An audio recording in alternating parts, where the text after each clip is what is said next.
something that I've been thinking about a lot lately because I've gotten clarity in terms of like the path that leads most directly to success as a filmmaker, as a horror filmmaker specifically, and I'll dig into it. But I found with success, this is the bummer, bro, because when you start out, you don't know what the path is. And so a lot of it is just this winding trail of like, you try this thing, it doesn't really work, then you backtrack 20 steps, and then you try this thing, and then it takes years in order to find the clearest path. Because once you get to that point of where you've been doing it for like a decade or a couple, you then have the knowledge and the experience to not waste that time anymore. But I think it is an essential, it's an essential but really annoying part of the game, where like you spend those initial years doing a lot of shit that's just ends up being a waste of time. You're telling me, man. You're telling me. Are you feeling like doing a short film, releasing one every day in October was a waste of time? Is that what that's inspired by? A bit, a bit. Ah, I mean, how's it all been what's going? Tell me about it. Yeah. you know what, dude? I don't think ultimately it was a waste of time. I'm glad that we did it, because if we hadn't, then I'd always wonder what would the result be if we like if An we did experiment. Yeah, it's an it's an experiment. experiment. Yeah. And at the end of the day, everything is an experiment to a degree. Like every Life film is is going an to be different. experiment. Yeah, life, yes. Yeah, Uh, very macro. yeah. But I found, look, everything at the end of the day is an experiment, but um at the end of this, I've got clarity now of like, look, it's time to come to a close with these shorts. It's not 2016 anymore. I've made the announcement before where I'm like, yo, I'm 100% turning to features now, Yeah. but now it's time. Now on the channel, I think there are like 90 videos. It's time. It's a lot um of videos. I took a class with this guy, Jeff Howard. Okay. He did all of Mike Flanagan's horror films, Oculus, Gerald's Game, Before I Wake. He did Midnight Mass, that show. He did, man, he's done so much stuff, but he's done a lot of like commercially successful horror features. And he was offering this class, this writing class that explains his process. And he explains it like there are always going to be extremes as far as like a template. Like there's no Exceptions. Yeah, there's always exceptions to yeah, the process. Yeah. yeah, but he basically described himself as a blue collar worker and said that like he falls within the 84% bell curve of the main chunk of what works. And just seeing his track record and being able to get all that insight from him as far as like how you structure a screenplay, how you lay it out from the beginning was incredibly helpful, bro, because you can read all the books on like screenwriting, or you can Yeah. take classes on screenwriting. Like I wasted money with these failed screenwriters who were teaching me how to write a screenplay, but you always have to look to whoever's giving you that advice. And so the fact that I got it straight from the source, where like I look at him and I'm like, he's got this career that I really aspire to have. And then he's giving me the stuff that he actually uses, like the nuts and bolts. He has saved me years out of my life from like just, trial and error. So now I'm at the point now where like I've taken that class. How long was that? When had you like signed up for it a while ago? Or did it just fall into your lap or what? I was on, I mean, I follow him on Twitter. I don't use Twitter like ever, but I just thought of him like randomly, maybe like a couple weeks ago. And I like looked him up on Twitter, and he had this post where he was like announcing that he's doing these classes on like horror screenwriting. I'm like, holy fuck. Like for It's the like I'm first a failed producer now, enough so that I can start teaching. yeah, yeah, exactly. Sign up here. Yeah. Yeah. And I've never had that experience before. It's why like I'm most stoked about when things start to hit, not even about like the success or whatever, like all that stuff will be nice, but it's more just being able to interface with people at the top of their game and ask their process. Like when I can get to the point where I can just, get a meal with Jordan Peele I Yeah. can like actually like get all that insight from him. That's the thing I'm most stoked about. But this is the first example where I've been able to go to someone I actually aspire to have their career and then get that knowledge from them. So at this point, I feel like over the last 3 years, I've been doing this now for 3 years. I've kind of gone this winding path. I've learned a lot. I'm definitely way more skilled than I was at the beginning as far as like being a filmmaker, a writer, all that stuff. But now it's like a very clear break where it's like I'm coming to the end of this 31 consecutive shorts. I've done the shorts thing. I know how to make a good short, but now it's time to make features. I think the only way that my end game is making really good features. So why am I trying to do something that will hopefully lead to something else? It's now time for me to make a feature, regardless of how it turns out. And then just like the shorts, those getting better and better and better, I'll be actually doing the thing that I ultimately want to do. Where are you at with the Fisherman feature? Fisherman feature went through like a couple of revisions, and that was before I had this class. And I'm letting you know, bro, like the nuts and bolts of what is essential, what's required, the notes I've been getting back on Fisherman. I yeah, that's I'm putting it to rest for a little bit. I'm Oh, I know, bro. I know. It made the most sense as far as like and I put so much time into it too. I But know. it made the most sense as far as this is the most successful short. Now let me capitalize on that. But from like an excitement standpoint, there's this other idea that I have that I'm starting from a clean slate and I'm applying to the structure that I was given by Jeff Howard, which I'm most stoked about. So that'll be my November, is finishing out that script. That's very interesting. I Yeah, think what do you think about all that and where are you at? I want to hear what you're up to. I appreciate it, man. What I think about all of it is like, first of all, I took some of those writing seminars too. I took Robert McKee's like 3-day seminar in New York.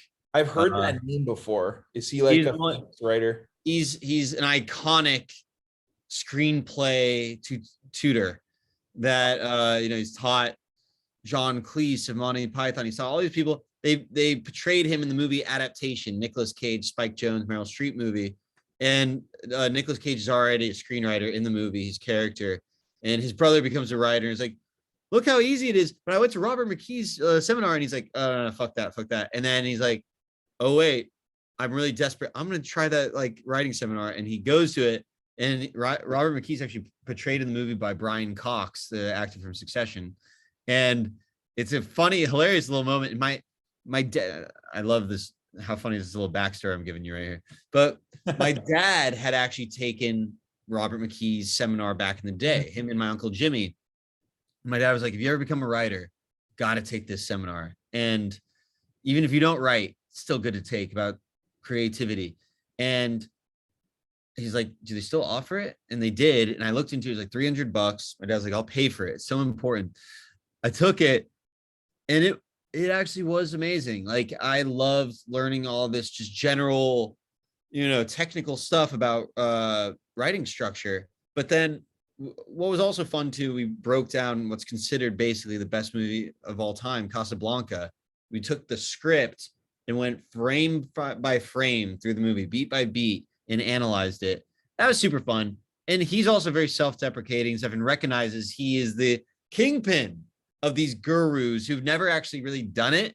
I don't know if he's done a lot of like writing script tune-ups, done a lot of script So tune-ups, he's and known like for being the tutor, not for being screenwriter. not for being the man in the arena, really. Yeah. So it's And ironic. holy fuck. Did I tell you about that or did you just know about it? I knew about it before, but I love that you knew about it too. Yeah, Teddy Roosevelt, his famous speech. Yep. Yeah, the man, the critic is not who counts, but the man in the arena with That's it. sweat and Marred by sweat and marred by sweat. Yeah, is it Bob Iger, the Disney CEO, recited that to himself before he went in to pitch himself as CEO. Oh fuck. Yeah.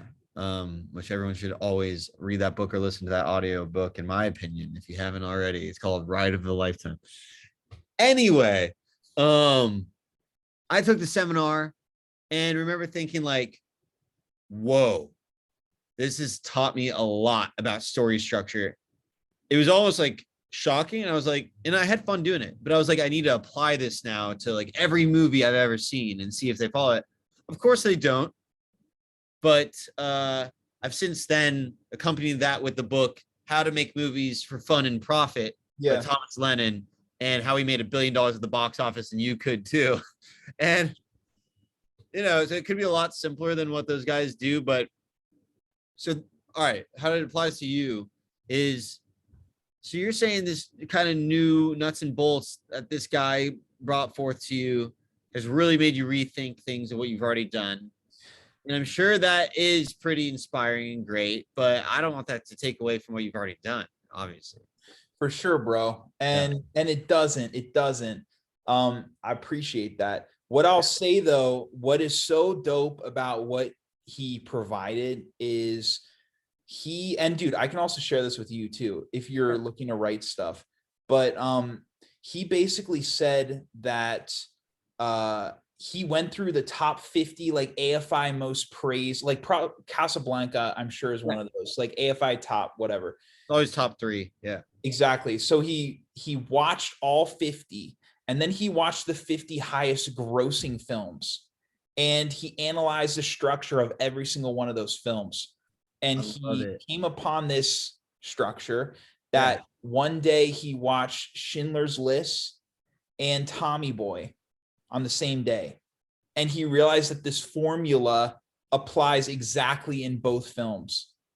And that was kind of the wake up call for him to be like, yo, this is what people, and the reason why it works is because it's kind of what we're accustomed to seeing, like as an audience, kind of what we expect. Most of it is basically like, it starts with a hero. You see their life in stasis. Something happens. They have these, they have a personal problem and they have a world problem that's simmering in the background. They're too consumed by this personal problem to even deal with this world problem. They have to eventually give up their personal problem in order to focus on the world problem. Like in a horror movie, it'd be like the clown. They have to like put down their personal shit in order to be like, let's attack this fucking clown. They have all these War of the Worlds with Tom Cruise comes to mind. They have to forget about their divorce. Yeah. They have to fight these aliens. Yeah, dude, 100%. And so then they have these setbacks after setback after setback. They then think that there's like a glimmer of hope after that last setback that's the worst. And then they have a victory, another victory, another victory. And then they think they're going to win, but then a huge rug is pulled out from them. Their mom dies. Or I don't know. Climax. Yeah. What's World of the War, or what is it? War of the Worlds. Probably someone died. I'm sure someone died, and Tom Cruise like crying over the body, right? Yeah, exactly. Or in I Am Legend, like he has to strangle the dog, right? Yep. Yeah, and after that happens, then they realize that by putting aside. Or I just watched, spoiler alert, the Lord of the Rings TV show, the climax of the whole first season is Sauron is revealed, and it's too late. They can't do anything about it. Oh shit! There you go. That's also like a cliffhanger, but yeah, continue. There you go. After that, we're moving on into the third act, the finale of this whole thing. You realize that by putting your personal problem aside, you've actually resolved that personal problem.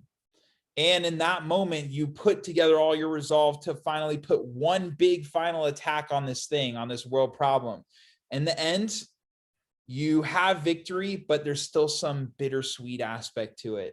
You still lost the dog. You still, whatever, your mom died. Yeah.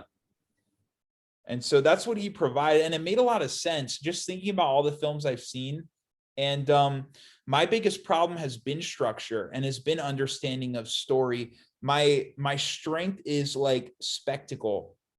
This is in all the notes that I got back for stuff is like horror spectacle, and coming up with scary like imagery and scenes is strong, but I never knew how to kind of weave them together. But having something like this is helpful of just kind of hanging those. That's awesome.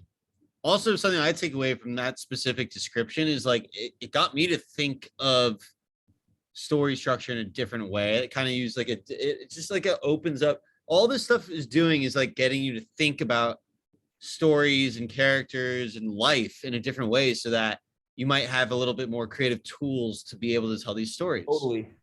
So that's great.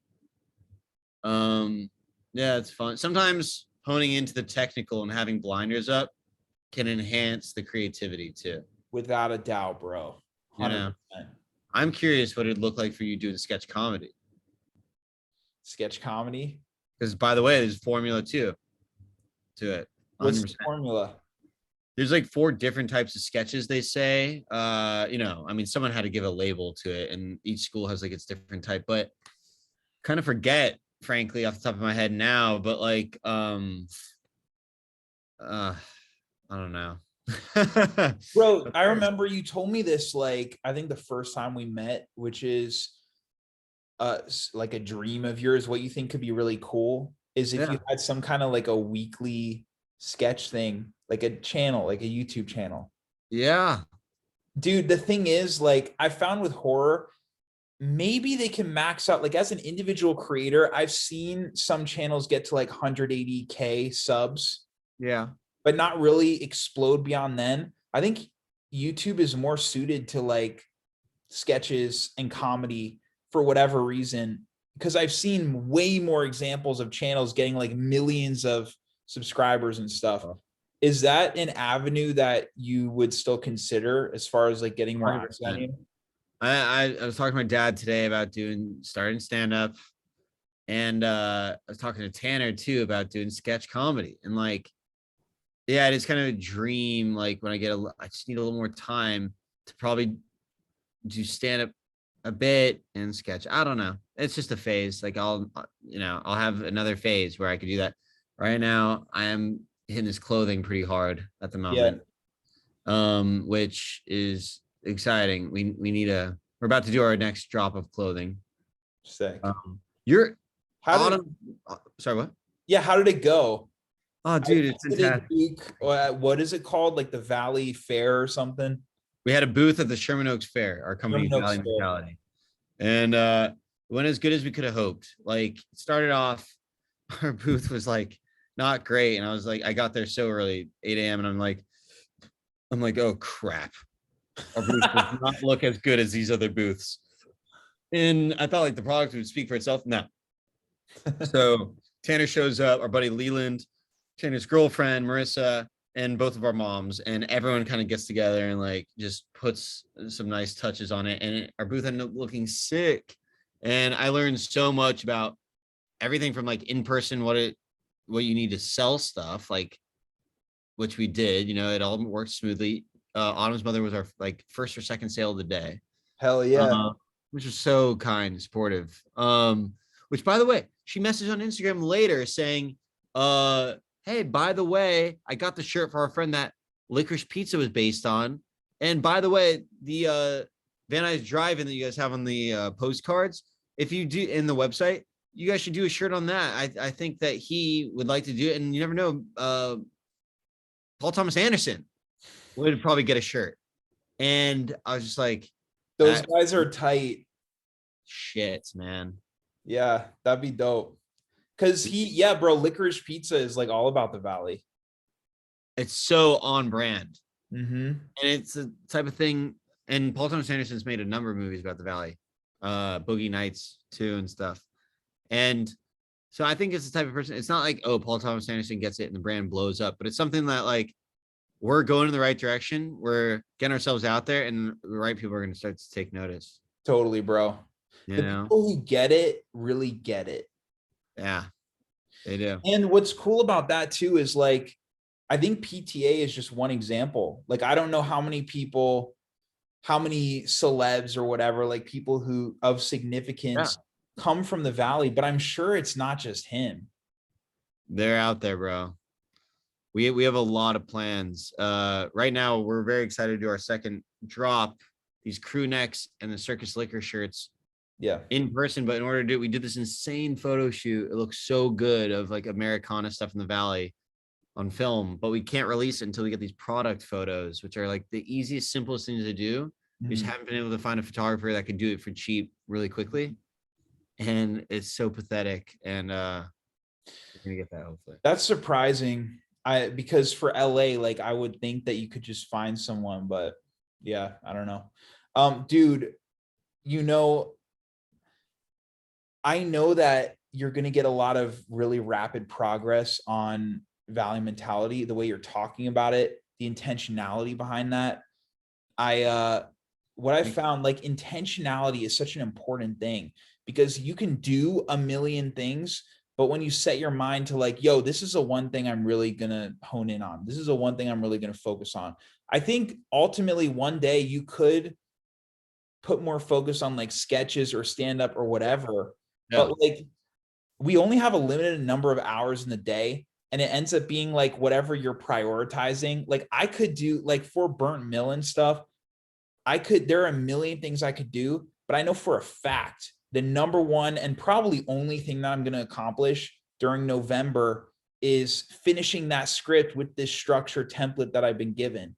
And I think it's important to identify what number one thing you think would have the greatest impact, because that'll direct all your behaviors and ultimately the results that you're looking for. No, it's a good point. We talk about that a lot. I mean, this we got a bird in the hand. Like it's ready to take off. And I think the hope is that when this does well, that it'll help my other creative ventures too. Yeah, I think they are all interlocked. Right? Yeah. It could even feed your creative endeavor. Like if it can free you up financially, that's another huge That's the hope. That's the hope. I mean, my goal, it's a tall task, but is to have value mentality be like my main income by 2023. And oh yeah, that's a good goal. So we ended up doing $2,000 of revenue on the fair. No shit. You sold through the roof. Yeah. Bro, that's huge. It's not bad. And people coming up saying like, oh, the Circus Slicker thing, this logo has never been done. It's perfect. It's perfect. And everyone said their favorite thing was a different thing. Like some people came out and said the crew necks. They're like, I really like the crew necks. And then other people like, oh my gosh, the hoodies are like everything. And then other people were like, the Circus Slicker thing was the thing you had to have. Other people said the hats. They're like, these hats look so good.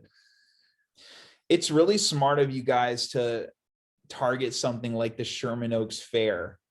Like, I feel like, bro, at this stage, I think like target, and like I'm also not going to give you advice on this. Like, you know way more. No, but I like hearing your thoughts on it. Yeah. I think though, like, but I agree with everything that you've been doing, dude, because I think especially starting out, like if you're hyper focused on the place that the brand is centered around, I think especially at this stage, and thinking about like, how do I get access to these people who even grew up in the Valley, who might not be there anymore, like all that stuff. Yeah. That's what the brand feels like it's all about. We're definitely trying for that stuff. And I applied for the Studio City Farmers Market. It'd be fun to do that every Sunday. We haven't heard anything back yet. Oh shit. Studio City, bro, that's perfect. It'd be perfect. But holy shit. And that's like a weekly thing. Yeah. Can you imagine? That'd be constant cash flow. It'd be perfect. Oh, you guys would clean up. Thank you. You need to get in that, bro. That's crazy. So if we don't hear back from that, should I apply to the Encino Farmers Market too? Bro, 100%. Your main source should just be like all these farmers markets in the Valley. That's what I'm thinking. I mean, I also applied to the Los Feliz Flea Market. Oh yeah. I'm thinking about doing like ones. Is Los Feliz a valley? As part of the Valley? No. Next to Silver Lake. Yeah. Oh. Yeah. It's close. It's around. I mean, anything in that vicinity is great. I do too. It's gonna. I don't know. It's gonna be good. Hell yeah. Are you watching anything at the moment? Love Is Blind season 3 came out. My mom's talking about it. Yeah, it's a good show. How about you? Wow. Finished up Game of Thrones last night. You? Game of Thrones? You came to House of Dragon or whatever. Yeah. Oh, it's a new one. Yeah. Cool. You haven't watched it? No. Oh, it's fun. It's fun. Yeah. Keep my eye out. You know. All right, brother. We've come to the close, bro. Always good seeing you. You as well, my man. Good luck this week. I'll see you in the next one, okay? I appreciate it. Sorry I'm so tired. Yes. All good, brother. I'm right with you. We'll talk soon. Have a great week.